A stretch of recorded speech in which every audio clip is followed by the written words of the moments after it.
Know ye not that ye are gods? Better get some popcorn ready. This one's going to be pretty long. What we're going to be talking about today is something that will be very important in the next few lessons. The topic is male and female energy. From there, we'll be talking about left brain and right brain, then the new children, and bring it full circle. Ready? Deep breath.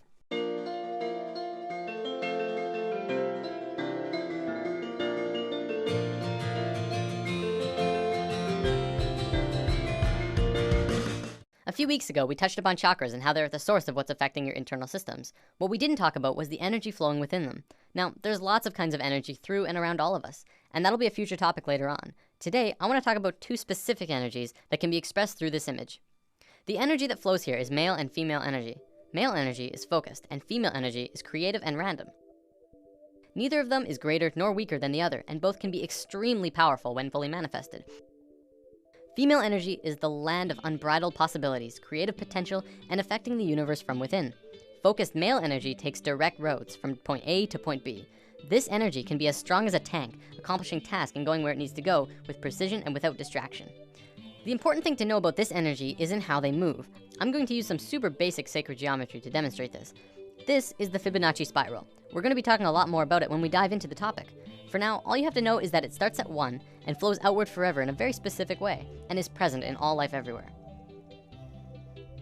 As male energy flows through the spiral, it goes from base point to point, from here to here, to here to here. It doesn't curve, it just goes straight where it needs to be. Female energy, however, would flow in the actual spiral. It would go around, going in and around outside all of the lines, but still getting to the same or similar results. This is the graphic representation of how it flows, but it also acts in the same way. From this understanding, you can see how we use these energies in our lives. It's the difference between driving straight to work and being on schedule all the time, and taking the scenic route because it's a more pleasant ride, even if it means being late. It's baking a cake strictly by what it says in the cookbook, and putting it together with what just feels right. It's getting that promotion for working the hardest, and getting that promotion for coming up with the best ideas. Here's a relatable example. It's the difference between Inception and Sucker Punch. Both about dreams, but one of them being the masculine story of professional men just doing their no-nonsense work, trying to get the job done, and the other being the feminine story that was creative and random and, according to many, didn't make much sense.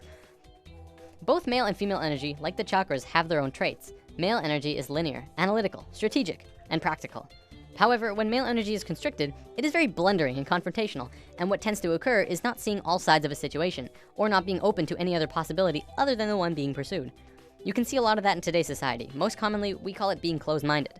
Female energy, on the other hand, moves in curves. It does not stay inside the lines. It is creativity and movement and expression and emotion. It can do anything and go anywhere, but it has trouble sticking to schedule. If constricted, it can get out of its flow, running rampant between emotions and mood swings and ideas. The creativity could get jumbled and come out as an out-of-control mess. We don't have this widespread issue in today's society, and it has a lot to do with our brain hemispheres. We're gonna look at that in a moment. One big difference between the two is that male energy looks at parts and female energy looks at wholes. Before I go on, I wanna make this clear. Male and female energy has very little to do with sexual orientation. Like, it's in the mix, but it's not a fundamental part of the energy itself. For example, if you look at the shape of male and female bodies, men have straighter bodies, women have curvier bodies. We'll probably come back to this in a lesson down the road. Okay, brain hemispheres. We have 2 of them, and if you remember what you learned in grade 10 biology, this will be familiar. The left brain is the male energy side of the brain. It is orderly, statistical, logical, and mathematical. It sees things in straight lines, rational and practical. The right brain is the female energy side of the brain. It is our creative side, a free spirit. It is passion and experience of taste and feeling, movement and art.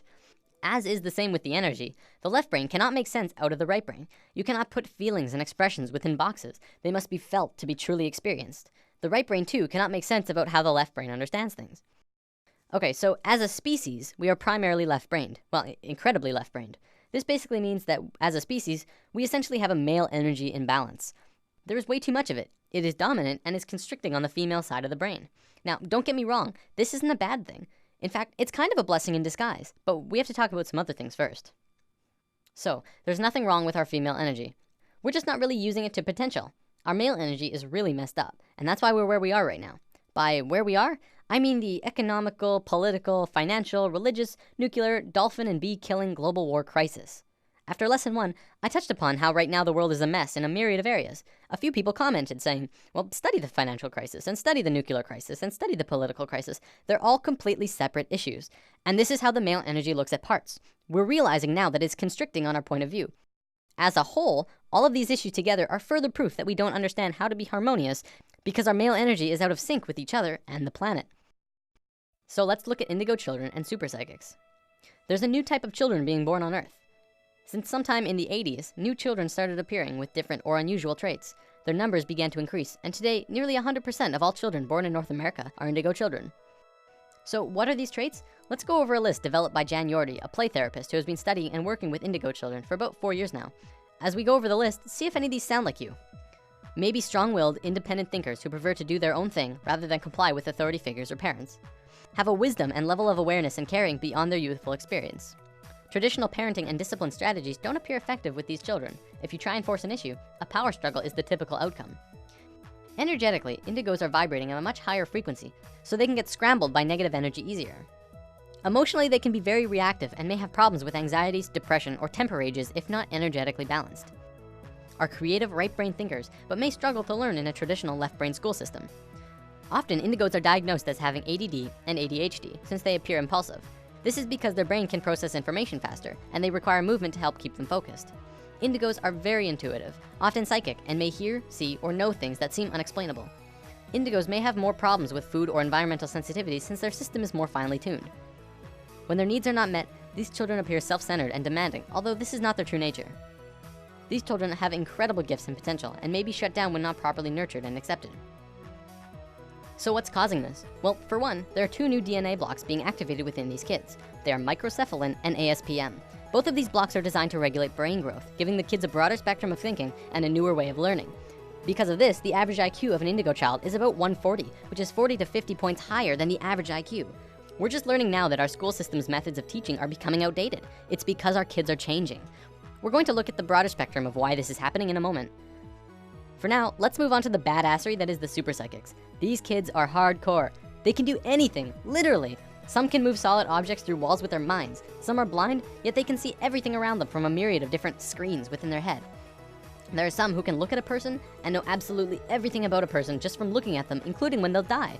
So why haven't we heard about this? You'd think this would be huge in the world. Well, for one, almost all super psychic children are in China, and almost all of the evidence is hardly ever rendered into English, although some of it does make it into the public in China.